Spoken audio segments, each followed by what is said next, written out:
Marble land Tirur Changaramkulam. Alathiyur Kuttippuram റോഡിൽ ആക്രിക്കടക്ക് തീപിടിച്ചു. മണിക്കൂറുകൾ നീണ്ട ശ്രമത്തിനൊടുവിലാണ് ഫയർഫോഴ്സ് സംഘം നാട്ടുകാരുടെ സഹായത്തോടെ തീയണച്ചത്. ആക്രിക്കട പൂർണ്ണമായും കത്തിനശിച്ചു. ലക്ഷങ്ങളുടെ നഷ്ടമാണ് സംഭവിച്ചത്. ഫയർഫോഴ്സ് സംഘത്തിന്റെ അവസരോചിത ഇടപെടലിനെ തുടർന്ന് സമീപങ്ങളിലെ വീടുകളിലേക്കൊന്നും തീ പടരാതിരുന്നത് വലിയ അപകടമാണ് ഒഴിവാക്കിയത്. തീപിടുത്തത്തിൽ തെങ്ങുകളും മരങ്ങളും കത്തിനശിച്ചു. കഠിനമായ ചൂട് തീപിടുത്തത്തിന് കാരണമായേക്കാമെന്നും ഇത്തരത്തിലുള്ള സ്ഥാപനങ്ങളിൽ പരിശോധന നടത്തി നിർദ്ദേശം നൽകുമെന്നും ഗ്രാമപഞ്ചായത്ത് പ്രസിഡന്റ് മുജീബ് പുളക്കൽ പറഞ്ഞു.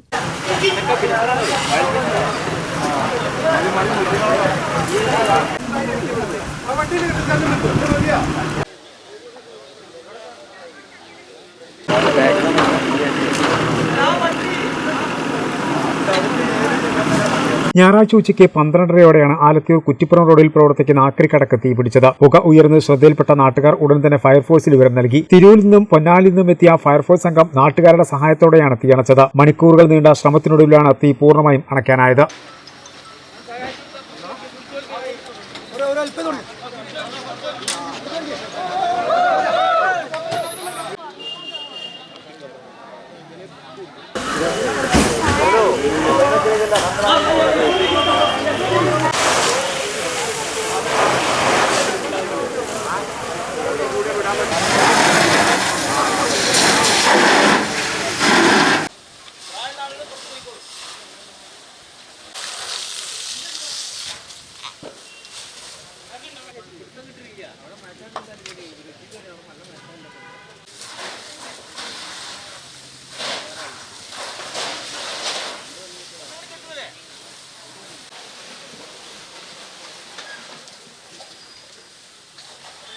കാരത്തൂർ സ്വദേശിയായ വള്ളിയിൽ കബീറിന്റെ ഉടമസ്ഥതയിലുള്ള സ്ഥാപനമാണിത്. തീപിടുത്തത്തിൽ സമീപത്തെ തെങ്ങുകളും മരങ്ങളും കത്തിനശിച്ചു. സമീപത്തെ വീടുകളിലേക്കൊന്നും തീ പടരാതിരുന്നതിനാൽ വലിയ ഒരു അപകടമാണ് ഒഴിവായത്. ഫയർഫോഴ്സിന്റെ അവസരോചിത ഇടപെടലാണ് ഇതിന് വഴിയൊരുക്കിയത്.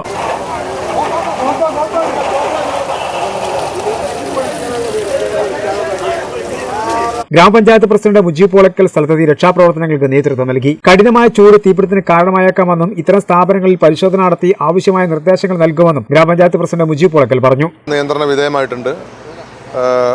ഒരു നാശനഷ്ടങ്ങൾ ഒരുപാട് ഉണ്ടായിട്ടുണ്ടെങ്കിലും ആളുകൾക്ക് അപായങ്ങളൊന്നും സംഭവിക്കാത്ത വലിയൊരു ഉപകാരമാണ്. 2 യൂണിറ്റ് ഫയർഫോഴ്സ് പൊന്നാനിയിൽ നിന്നും തിരൂരിൽ നിന്നായി ഇവിടെ സജീവമായിട്ടുണ്ട്. ഇനി JCB ഉപയോഗിച്ച് ഇവിടെ കൂടിക്കിടക്കുന്ന തീപിടിച്ച അവശിഷ്ടങ്ങളൊക്കെ ഇളക്കി അതിനകത്തു തീയുണ്ടെങ്കിൽ അതും കൂടെ കിടത്തി കൂളാക്കാനുള്ള പരിപാടിയാണ് ഫയർഫോഴ്സ് ചെയ്തുകൊണ്ടിരിക്കുന്നത്. ഇപ്പോൾ പ്രശ്നങ്ങളൊന്നുമില്ല, അണ്ടർ കൺട്രോളാണ്, ഇപ്പോൾ നിയന്ത്രണ വിധേയമാണ്, വേറെ ബുദ്ധിമുട്ടൊന്നുമില്ല. ഇത് തീപിടുത്തത്തിനുള്ള കാരണം എന്താണെന്നുള്ളത് വ്യക്തമായ റിപ്പോർട്ട് കിട്ടിയിട്ടില്ല, അതിന് അന്വേഷണം നടക്കും. എന്തായാലും അമിതമായ ചൂടാണ്, ആളുകൾ പോലും മരണപ്പെടുന്ന അത്രയും കഠിനമായ ചൂടാണ്. ഈ ചൂടുകാലത്ത് ഇതുപോലെ തീപിടുത്തം സംഭവിക്കാനുള്ള സാധ്യത വളരെ ഉണ്ട്. അതുകൊണ്ട് പഞ്ചായത്തിലെ ഇത്തരം ഡംപിങ് കേന്ദ്രങ്ങളിലെല്ലാം ശക്തമായ മുന്നറിയിപ്പ് കൊടുത്ത് ഒരു ജാഗ്രത പാലിക്കാൻ വേണ്ടിയിട്ടുള്ള ശ്രമങ്ങൾ തുടങ്ങിയിട്ടുണ്ട്. നാശനഷ്ടത്തിൻ്റെ തോത് കൃത്യമായി ബോധ്യപ്പെട്ടിട്ടില്ല. എന്തായാലും വലിയൊരു നാശനഷ്ടം തന്നെയാണ് ഇവിടെ കാണുന്നത്. കാരണം ഈ സ്ഥാപനത്തിൽ അത്യാവശ്യം ഒരുപാട് സ്റ്റോക്കുള്ളൊരു സ്ഥാപനമാണ്. അപ്പോൾ നാശനഷ്ടങ്ങളുടെ തോത് നമുക്ക് മനസ്സിലായിട്ടില്ല, അത് റിപ്പോർട്ട് കിട്ടുന്നവർക്ക് മനസ്സിലാവും. ഫയർഫോഴ്സ് സംഘത്തിനൊപ്പം നാട്ടുകാരും രക്ഷാപ്രവർത്തനത്തിൽ പങ്കാളികളായി.